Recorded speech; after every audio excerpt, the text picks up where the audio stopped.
All right, so if you are in the Airbnb game or you are wanting to get into it, there are a few things you need to know right off the bat. One, you cannot overpay or have overpaid for this property. This is one of the main reasons why I think that the Airbnb model for a lot of people is going to collapse.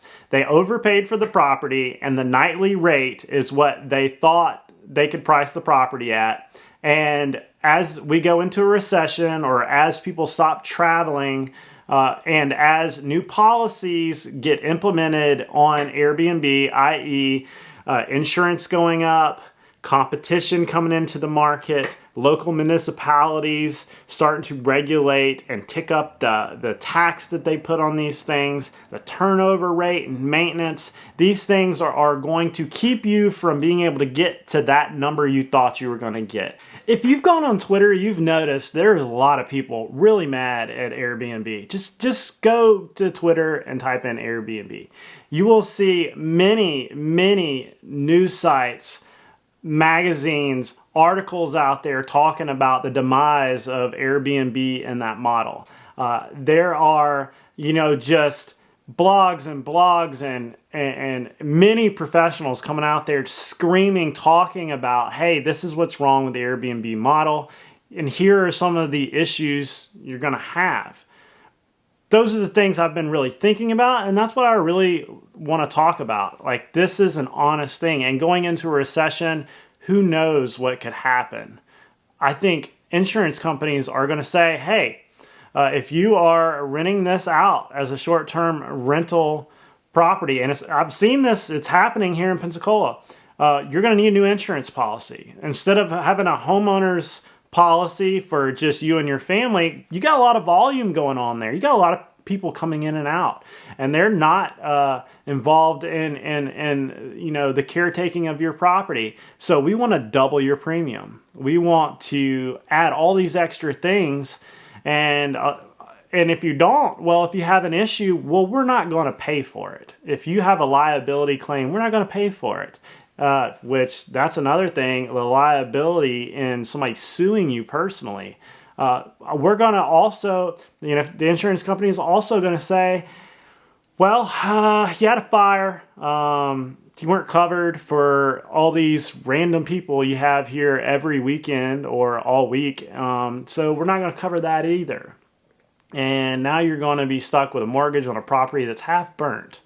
Or all burnt. So you got to really think about these things. So let's say you paid $400,000 for that Airbnb, and you think you're going to get $4,000 a month. We're just playing the 1% rule here. You think you're going to get $4,000 a month because you saw it on Airbnb, you saw the nightly number it was getting, and you just multiplied it for 30 days or 365.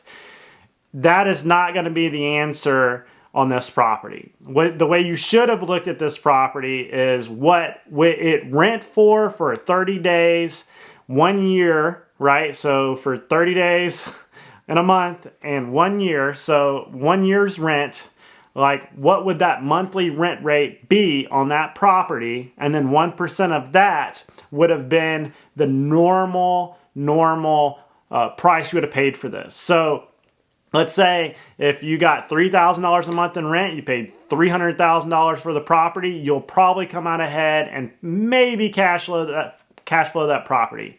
Now, I have broke it down in many of the videos. If you like and follow and subscribe, you'll know where I've gone with this. Just trying to not let you stray from the rules of real estate, which I think are changing fast. But so please, like, subscribe, and follow. Comment down below on your opinions, on this video. But I have said insurance is going to go up, especially if you live in a place along the Gulf Coast or where there are natural disasters. Insurance is going to go up.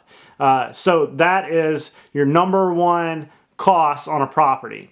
Taxes are going to go up because we're going into a recession and they got to get theirs, okay? Unless you have homestead exemption on some of these properties, and if you're doing it at Airbnb, they're not going to let you have, and you're not living in this thing, they're not going to let you have homestead exemption or you're going to be in trouble. The taxes are going to go up. So some of these places have a 10% tax on short-term rentals. That's going to change, fluctuate. There's going to be a cap on most of these Airbnbs. I'm seeing it all over the beach. Orange Beach, Okaloosa County, Pensacola Beach, all these places, they are going to cap the amount of Airbnbs all in that area. Like I think in Okaloosa County here on the Gulf Coast, if you are not on the beach, you cannot Airbnb because they don't want the foot traffic, the turnover rate, the volume on the infrastructure in these places. Okay, so I've laid down a kind of a thought process to look at these Airbnbs. Now I'm going to elaborate on that if I haven't gone far enough in depth on it yet. So the other one is that Airbnb got kind of a bad name when they just said during the cough pandemic that, sorry, no Airbnbs, and they shut it down. I think they shut it down for like a year. And the fact that people aren't factoring that into their return, because if you go a year without cash flow, without income, and you don't factor that into your return, and if you did factor that into your return, a lot of these people lost a lot of money, okay? And we were able to do some financial pencil whipping, and some people fixed some of that, probably not for the most legal reasons. That right there, that they can shut you down, a third party can take 2 transactions and shut it down, trust in that organization is not a good idea, okay? And, some of these other models, Verkasa and some of these other short-term rental websites, like, whether you're renting on one or the other, these have got to go into your thought process of an Airbnb. Shelby Church did a really good video on her Airbnb and whether she made money or lost money. I believe that we should all just be honest on our opinions on this because that's how the people on the other side of the camera, y'all, are able to learn. That's why I always try to say where I won and where I lost on a lot of my flip videos and some of my real estate videos, and even being a real estate agent, like where I've won and lost. Because that's how you learn, it's how other people learn, and really, it's just being honest. I feel like there's a lot of people on YouTube right now, TikTok, Instagram, that are just pitching this vial of Airbnb, refinance, rehab, flip, and they're not telling you the real facts, okay? And when I saw the Airbnb model right off the bat, I was like, hey, here's how you win, here's how you don't.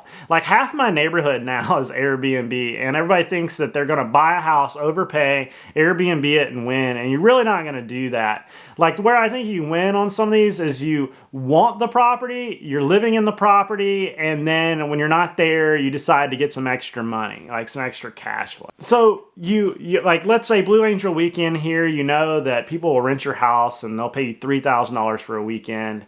And you put it on Airbnb and you rent it out, you got a pool and everybody loves it, and you just go on another vacation because you see the Blue Angels every weekend.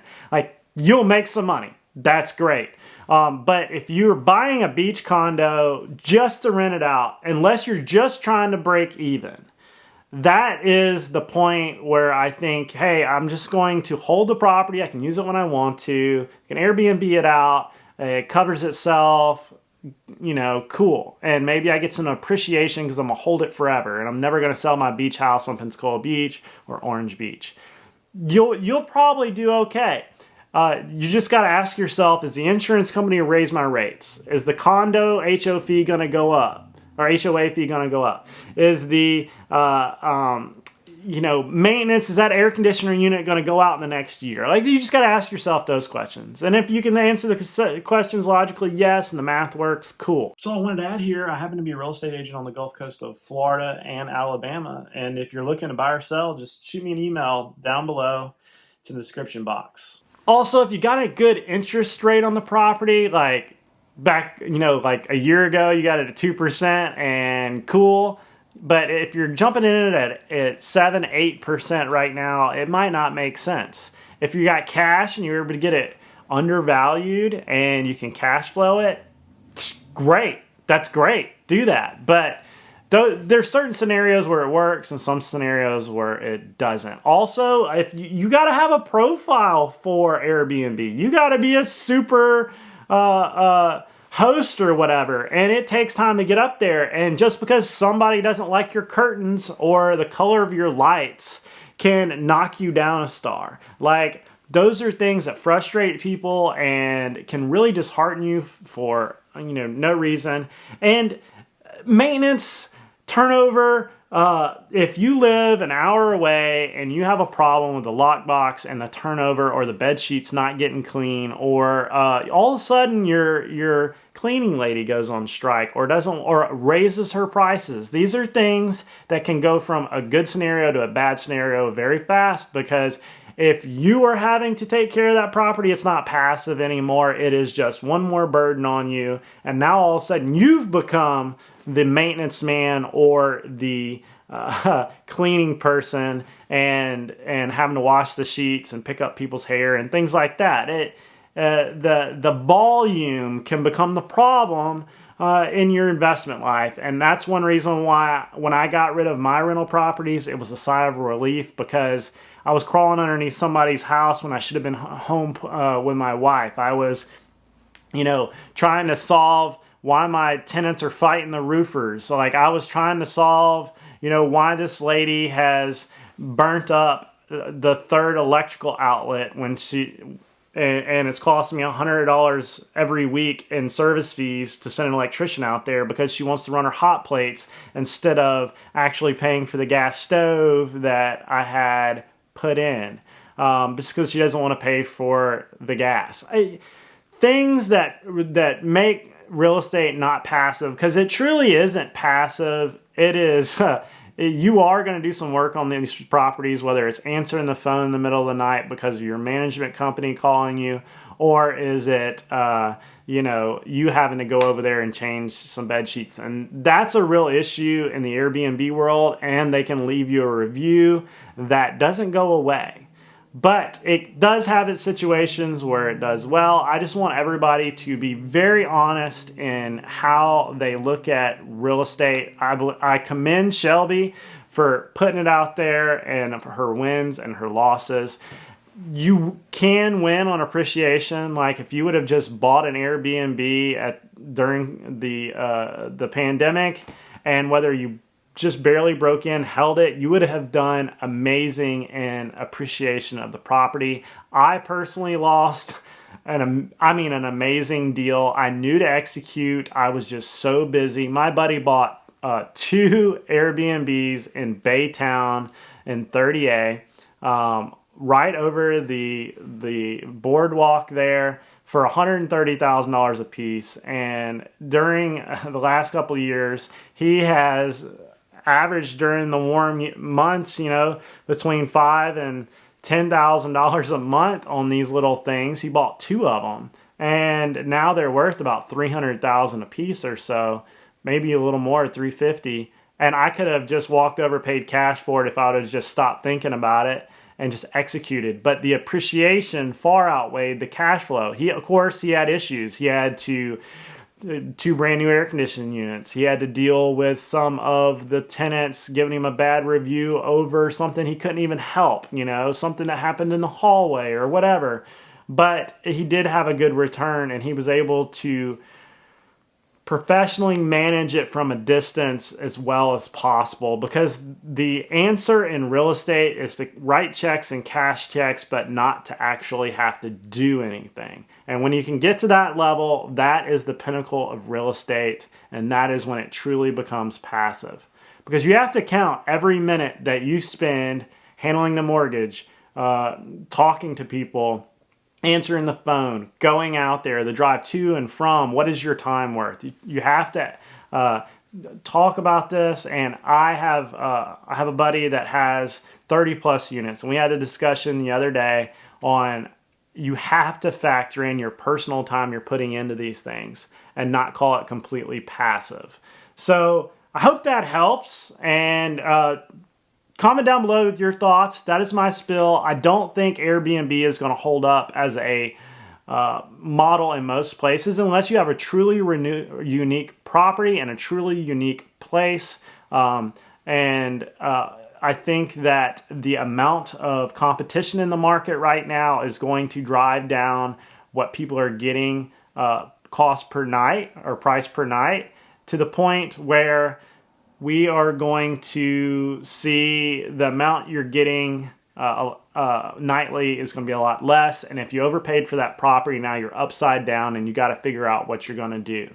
I think that a lot of these people are going to have to sell them because they'll never catch the mortgage. And if you are going in at a higher interest rate now and an elevated price, it's just a very good recipe to lose a lot of money. But I always say, get a good real estate agent, have a real estate attorney, or if you do a closing, make sure if you have any questions, you talk to a real estate attorney. I have an issue right now, somebody didn't do that, and it's a really big issue. So make sure you use a professional, and I'll see you guys in the next video. See you later.